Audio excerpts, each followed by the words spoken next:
الله رب العالمین به جنتیانو نه تپوس کوي او د عرش لاندې به یو عظیم الشان ډله ولاړی دې کې به یوه ډله د هغې خلقو وي چې هغوی شپه کې الله ته جاړي خدای مو د شپې مونځ نصیبه وګرځوي الله مو د شپې جړا نصیبه وګرځوي تهجد گزاره خلق هغوی به ولاړي مخونو نه به نور او ښکلا روانئ یو به دا ډله ولاړئ یو به بله ډله ولاړئ الله مو خوشحاله کړه جزاکم الله عمرې نه رالی الله دې قبول یې منظور کړي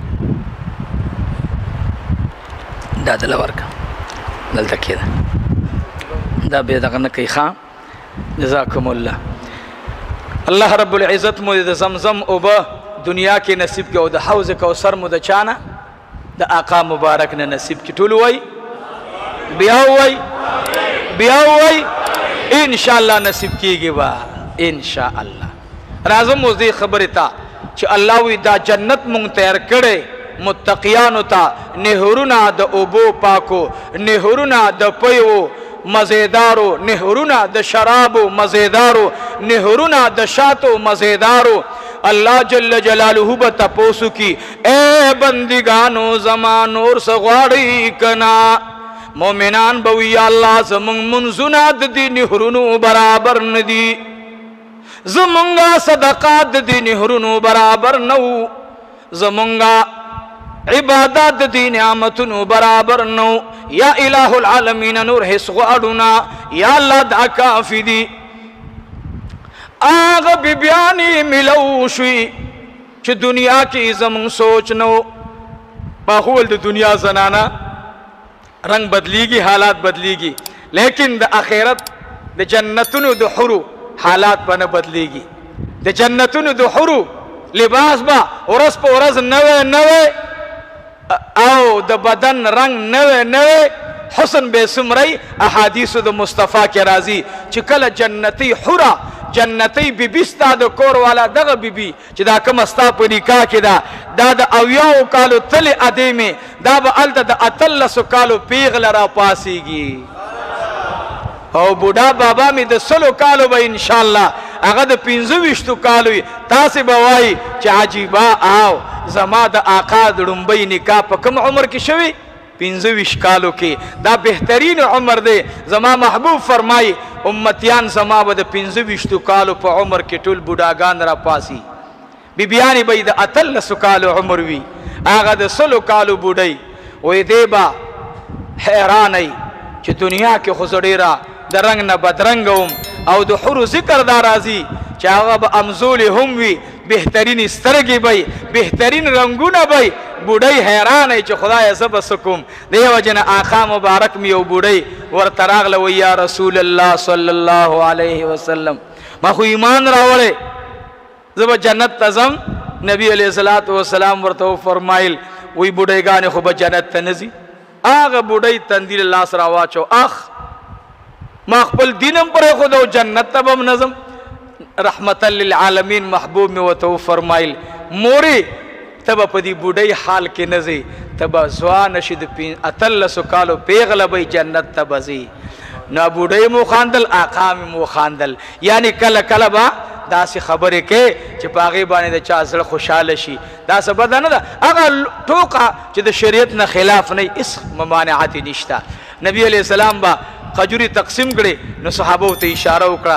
وایي خجوري تاسو خورئ او اډوکي علي صاحب ته غورځوئ نو علي کرم الله وجهه به نبی علیه السلام ته کتل او حضور پاک علیه السلام به تپوس کولو علي بیګاش په څنګه وه د هغې توجه به ځان ته راواړوله صحابو به اډوکي هغه ته ورلړه کړل تر دې چې محبوب مبارک چې پوه شو چې خجوري خلاصه شي وایي یاره خجوري بچا ډېرې خوړلي مونږ خو خبرې کولې نو چې وې کتل وایي یاره چې د چا مخې ته اډوکي ډېر پراته هغې به ډېر خوړلي علي صاحب چې ولیدل وایي یا رسول الله ما خو 2 خجوري خوړلې دي دا دومره اډوکي کوم ځای نه راله نو وایي خجوري اډوکي هغه څوک د چا مخې ته چې چا ته خجوره پوټه کې غوښه خوړلې نو تا ته غوښه خوړلې دا پرته علي صاحب وایي یا رسول الله ما خو دومره نه دي خوړلې زه خو حیران شم نو د علي صاحب په حیرانېدو نبي علیه السلام تبسم وکړو او 2 غاښونه مبارکان یې ښکاره شو الله دې زمونږ استاد د محبوب مبارک د ژوند په هره لمحه کې د هغې اطاعت نصیبه وګرځوي عزیزانو اطاعت د نبی علیہ الصلوۃ والسلام په کار دی. جنت ته به هغه خلق زی چې اطاعت د مصطفی کوي. اس یو خبر را یاد شو، ابو ذر غفاری رضی الله تعالی عنہ اطاعت دی ته وای ښا. نن زمون خلق وای زدي مرګرو ته مرونو سوال درته کومه، داسې مو وای چې دین دومره سخت نه دی. نو یو ګورئ، یو تشریح د عاشق د خلی ده، جواب برا کو. یو تشریح د چا ده؟ د عاشق د خلی ده. یو فتوا ده او بل یو جواز ده او بل تقوا ده. یو جواز ده او بل تقوا ده. ګورئ رونو، مسله دا ده چې کله تا ته غصه درشي، غصه نو دو حالاتو کې بخپل غصه کنټرول کی. غصه درغله نو کینا مونږ ته چې غصه راشو ټوپک راوالو، خلاف سنت شو که نه شو؟ خجون مو تنگ دی که نه دی؟ زمونږ فیصلو باندې بیا ججان صاحبان نه پوهېږي چې خدای پاکه دا اوس څه ورسره وکړم. اوس خو هر څه مني دا خدای والی، خو هغه وخت کې سم نه مني چې بیا د هغه د قلم لاندې راشي بیا وایي زه ورسره اوس څه وکړم. موږ د غصې وخت کې څه کوو؟ حرکت کوو. صحابو د نبی علیہ السلام تعلیم حاصل کړو. ګوري یو جواز دی یو تقوا ده. صحابه په انتها د تقوا کې دي، د جواز نه خپ اړولې ده. ابو ذر غفاری رضی الله عنه محترمو باغ دی او د دې پسنګ کې باغ د بل مسلمان رور باغ دی. د ابو ذر غفاری رضی الله عنه د باغ نه هغه کس غلام سره تجاوز کړو، خلاف ورزی کړو په هر شکل چې وا یا تنه اوبه ورغلې وي یا تنه پوله وهلې شوی وا یا تنه بوټه س خو هغه ته نقصان رسیدل او نقصان د ابو ذر غفاری شوی. د چا شوی؟ د ابو ذر غفاری رضی الله عنه. هغه کس راضی د هغه باغ د مالک غلام راضی. ابو ذر غفاری ټول صحابه ته معلومو چې انتهایی نرم دل دی. نو بعض وخت کې سره چالاکی کوي کنه، او دا چالاکی مونږ ته پاتې شوس. یو ما چاته خبره کولم مال که زموږ پښتون قوم لږ سوچ وکړو، دا ډېر غیرتي قوم دی، خو افسوس دا دی چې خطا کیږي. چا نه په چالاکی باندې مالونه مه حاصلوئ، دا مال به پاتې شي، دا دولت به پاتې شي. ابو ذر غفاری باغ ته راغی رضی الله عنه.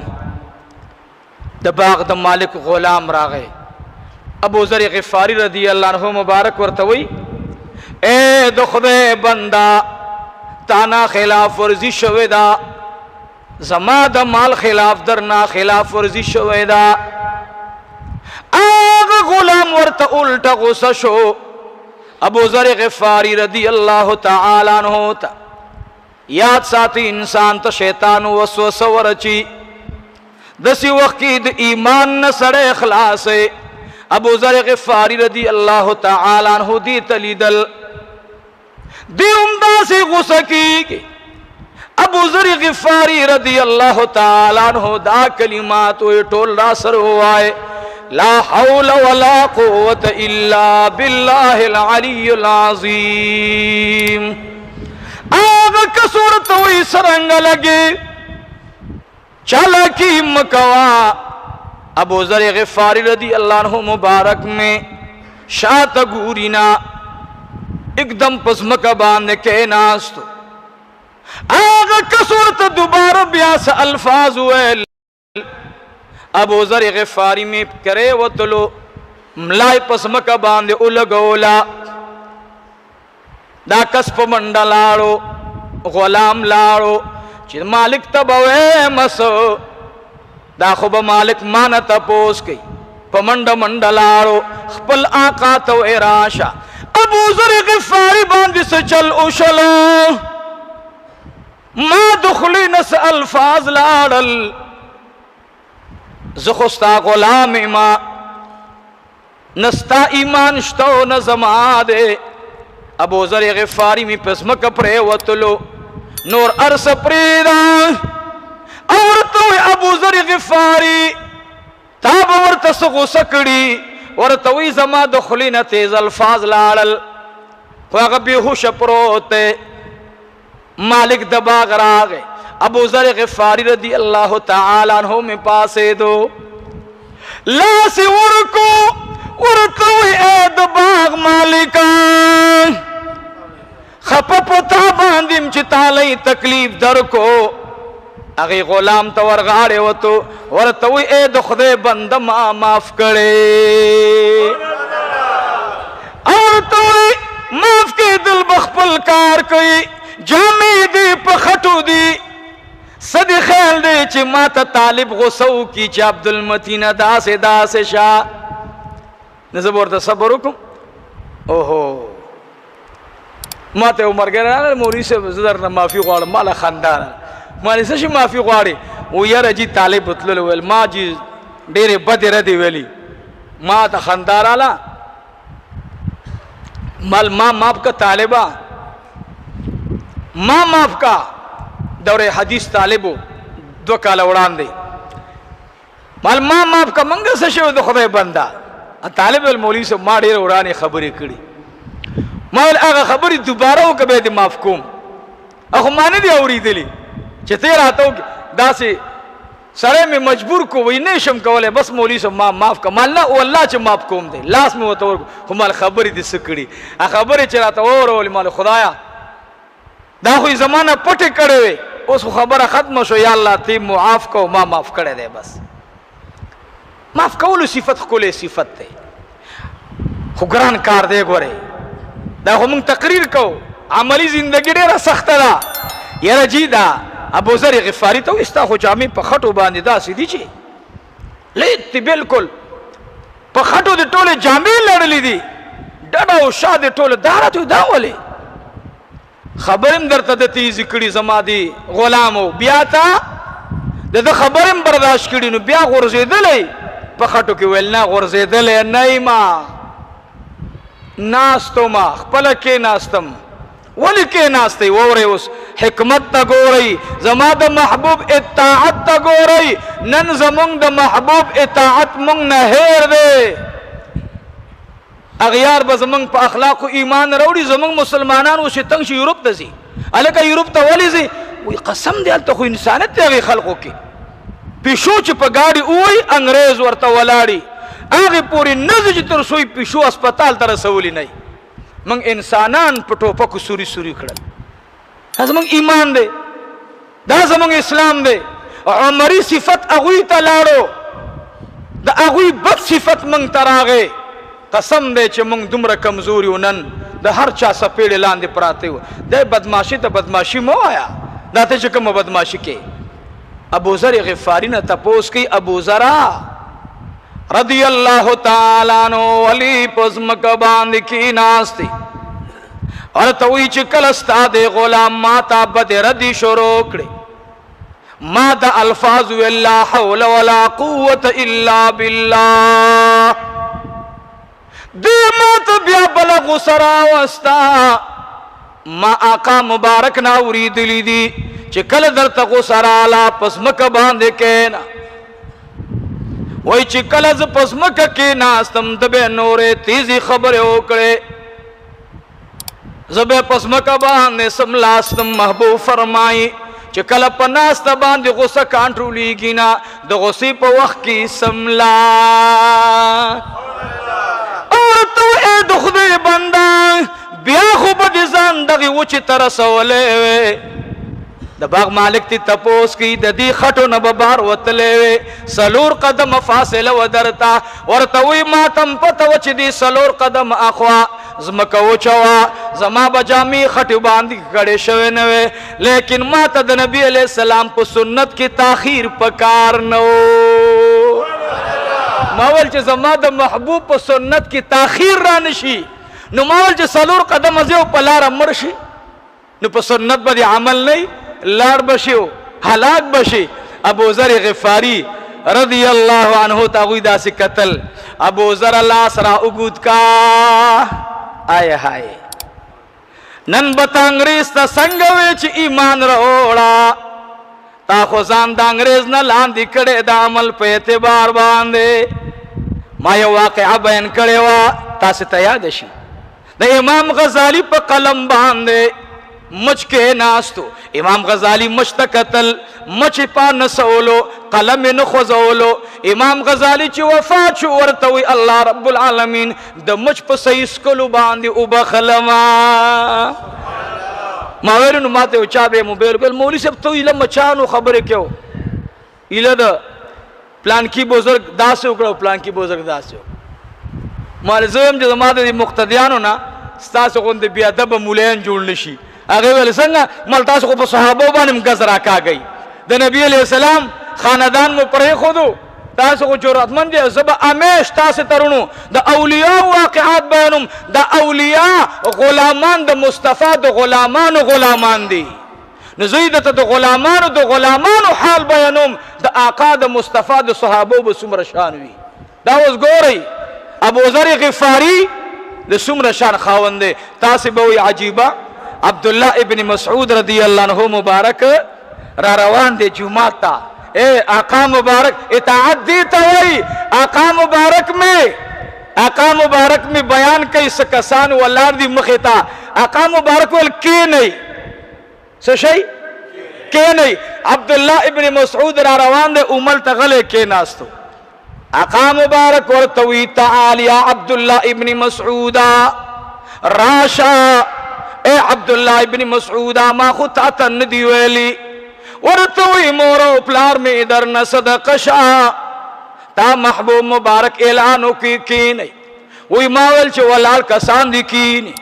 حکمت پا کہدا دے چه خود بسمر پا ناست اورے اللہ در باند انوارات اور رحمتون را نازلے.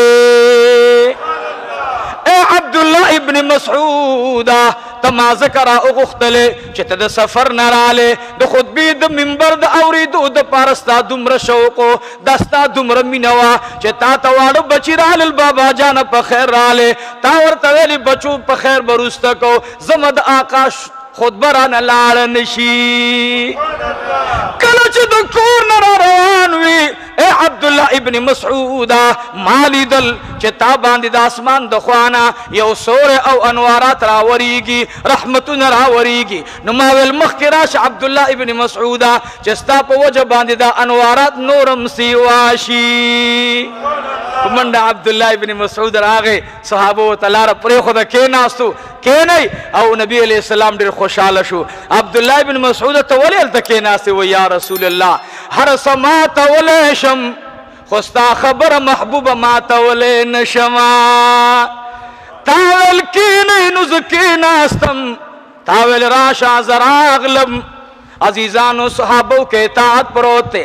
عبداللہ ابن عمر بن العاص رضی اللہ عنہ مبارک خبر در تکوم لنڈ نبی علیہ السلام مبارک تراغے دا اختر رزد عبداللہ ابن عمر بن العاص رضی اللہ تعالی عنہ کمیس اچولے زڑ رنگ ورباندے او گلابی رنگم پک سیوادے.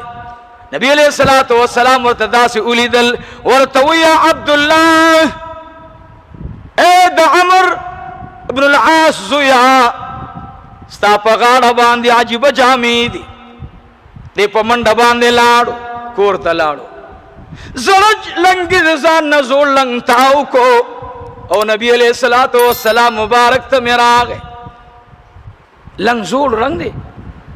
او عبداللہ ابن عمر ابن العاص ولی لنگ تاو عجیب لنگ کے راگ لے اولا سنہ دی دا سی خڑ معلومیگی محبوب مبارک تا اللہ اطلاع ورکڑا چه ستا عاشقان دی.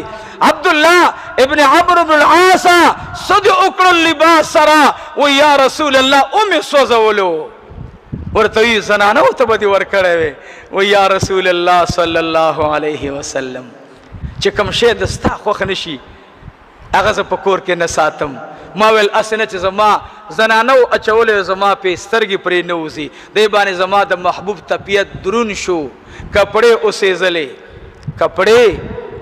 زلې. عبداللہ ابن عمر بن العاص کپڑے سیزی. اے حذیفہ فاتح ایران چی ورتوئی حذیفہ رضی اللہ عنہ فاتح ایران کسرا باچا را اوغختل ویل مانگا روټۍ درته کړې ده. حذیفه رضی الله عنه چې فاتح ایران ورته وی د کسرا چې دا وزیر اعظم او صدر دی هغې روټۍ درستخان خور کړی او حذیفه رضی الله عنه مبارک پې ناست دی. ملګري ورسره دي. حذیفه ته مخامخ نور خلق ناست دي. حذیفه رضی الله عنه د کسرا باچا سره څنګ په څنګ روټۍ خوري. د حذیفه د لاس نه روټۍ د خولې نه پرېوته داسې روټۍ را اوچتوله او روټۍ د لاسه څه شوه پرېوتله. اوس دی بعضې وخت کې ګوره یاد ساتئ موږ ته د سنتو اهمیت نه دی معلوم. دا وجه دا ده چې موږ د خلقو زړور کړو. موږ ته یو قسم غیرت راغی چې پام کوه داسې خبرې نشته. دا خبرې د مولانو ځان نه جوړې کړي ځان نه نه دي جوړې کړي. اویس پې غاښونه قربان کړل. یو چا ته ویل ما ته پته لګي چې زما دا څیزونه د سنت خلاف دي خو ځکه یې پرېږدم چې دا مولیان پې ودردومه. آی های زه به برید دې دپاره پرېږدم چې مولیان پې ودردوم. زه پټکې نه په سروم چې دا مولیان پې ودردوم. زه ښکلی لباس سنت طریقې سره ځکه نه کوم پینسۍ مې خپو کې راکاږم پینسۍ خپو کې راکاږم. کومه خبره درته وکړم